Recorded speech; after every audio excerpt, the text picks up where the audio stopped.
परम सम्माननीय मंच पर विराजित विद्वद्गण एवं जो उपमंच विराजमान है, ऐसे हमारे समस्त गुरुजन, विद्वद्गण और मेरे सहपाठीगण, विगत 10 दिनों से हमने इस ज्ञान यज्ञ का अनुष्ठान किया था, जो कि प्रमेय कमल मार्तंड इस ग्रंथ पर हमने कार्यशाला में प्रतिभाग ग्रहण किया। और ये कार्यशाला अपने नाम के अनुसार हम प्रमेय रूपी कमलों के लिए भी मार्तंड की तरह ही प्रतिभासित हो रही है। मुझे इतना हर्ष है इस बात का कि वो शब्दों से मैं व्यक्त नहीं कर पा रही हूँ। और मैं कहना चाहूँगी कि फीडबैक, मुझे ऐसा लगता है कि सुविधाओं का होता है। यहाँ तो मैं सिर्फ मेरे थोड़े से अनुभव ही बोलना चाहूँगी, क्योंकि सुविधाएं जो हैं आयोजन समिति ने बहुत अच्छी प्रदान करी हैं, और उनकी महीनों की जो मेहनत थी उस पर मैं कमी दिखाकर या इस तरह से आक्षेप नहीं लगाना चाहती। बहुत अच्छी सुविधाएं आपने हमको दी है। जब सबसे पहले मैंने इस कार्यशाला का नोटिस देखा था तो मुझे ऐसा लगा जैसे ये मेरे लिए ही हो रही है।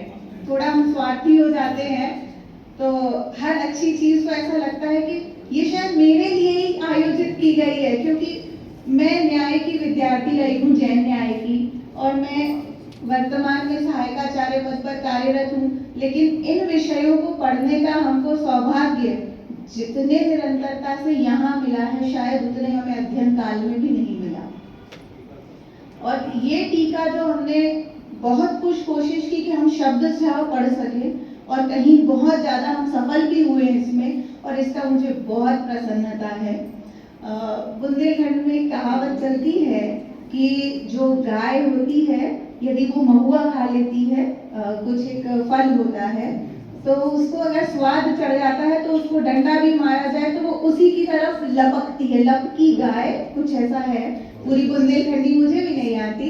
तो आप लोगों ने, गुरुजनों ने हमको जो ये न्याय का स्वाद चखा दिया है, अब शायद हम पुनः पुनः इसी की तरफ लपकते रहेंगे। और पार्श्वनाथ विद्यापीठ से निवेदन है कि वे वापस ऐसी ऐसी कार्यशालाएं करते रहें, जिससे हमें पुनः पुनः ऐसे स्वाद को चखने का भी मौका मिले और काशी जैसी पवित्र जगह पर आने का भी सौभाग्य हमें मिलता रहे। न्याय का जो ग्रंथ हमने पढ़ा, मुझे ऐसा लगता है जैसे हम तिर्यक लोक में है तो हम अपने सामने तिर्यक दृष्टि से देख पाते हैं, लेकिन जैसे ड्रोन होता है वो ऊपर जाके सब कुछ देखता रहता है। मुझे ऐसा लगता है कि न्याय को पढ़ने के लिए भी वैसी ड्रोन जैसी दृष्टि चाहिए। पंथ व्यामोह से उठकर यदि हम इस चीज को समझ सकें तो हम इसको आत्मसात बहुत अच्छे से कर पाएंगे, और ये मेरा अनुभव रहा है। रही बात व्यवस्था की, कोई कमी नहीं थी। ग्रंथ आपने हमको प्रोवाइड कराए, बहुत अच्छा लगा कि हमको ग्रंथ यहीं से मिल गए, सबको समान ग्रंथ मिले, सबने समान रूप से पढ़ा, बहुत अच्छा लगा।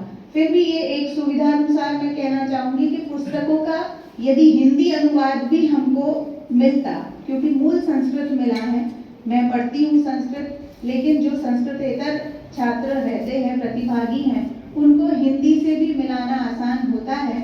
तो यदि आप संस्कृत के साथ हिंदी अनुवाद भी उपलब्ध कराएंगे तो भविष्य में शायद ये सहयोगी रहेगा। दूसरी चीज, जैसे न्याय का विषय था, टीका विषय थी, और तो जब हम टीका पढ़ते हैं तो उसके पहले हमें मूल विषय, मतलब जिस ग्रंथ पर वो टीका की जा रही है, उसका यदि हमें ज्ञान नहीं होगा तो हम उस टीका के साथ भी न्याय नहीं कर पाएंगे। तो मुझे ऐसा लगता है कि ऐसी कार्यशालाओं के लिए हमें पात्रता निर्धारण करना चाहिए, या हमको पहले से सूचित कर देना चाहिए कि यदि आप इस कार्यशाला में आ रहे हैं तो ये पढ़कर आएंगे तो ही आप इसका लाभ ले सकते हैं। तो पात्रता निर्धारण भी एक बिंदु हो सकता है, और ऑनलाइन भी यदि हम व्यवस्था कर सकते हैं तो ये और भी अच्छी बात है, क्योंकि हमेशा हर जगह नहीं आ सकते हैं। और मैं इस चीज में खुश हूँ कि आप 21 दिन की कार्यशाला कीजिए, क्योंकि हमें छुट्टियां इतनी नहीं मिलती हैं। तो हमको ये लगता है अगर ऑनलाइन होता तो हम 21 दिन में आराम से पंक्ति शव भी पढ़ सकते थे। तो अगर लंबी कार्यशाला भी करें तो भी अनुकूलता है, पर ऑनलाइन सुविधा भी यदि होगी तो बहुत अच्छा लगेगा। बाकी सभी चीज़ें बहुत अच्छी थी।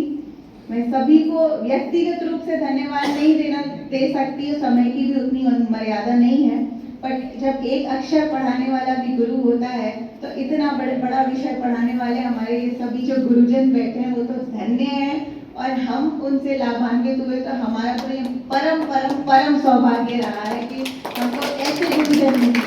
आप लोगों ने, मतलब संस्था के लिए कह रही हूँ, आप लोगों ने चुन चुन कर हमारे लिए सर्वश्रेष्ठ विद्वानों का चयन किया है कि जो हमें पढ़ाने आए हैं, हमारा बहुत सौभाग्य है।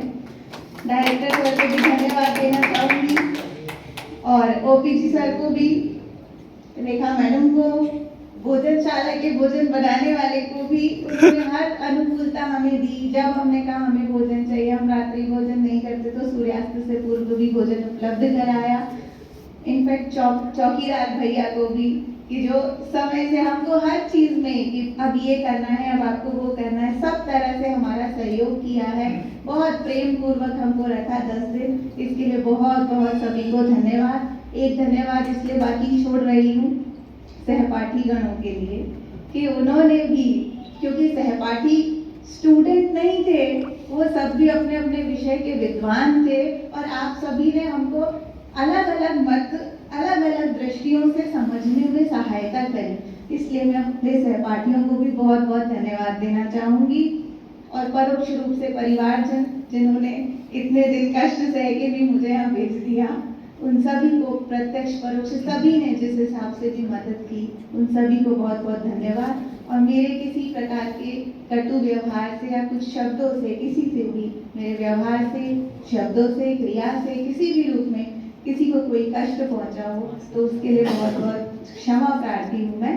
मेरे सभी प्रकार के अनुभव बहुत अच्छे रहे हैं, और आशा करती हूँ कि पार्श्वनाथ विद्यापीठ हमें पुनः बुलाएगा। धन्यवाद।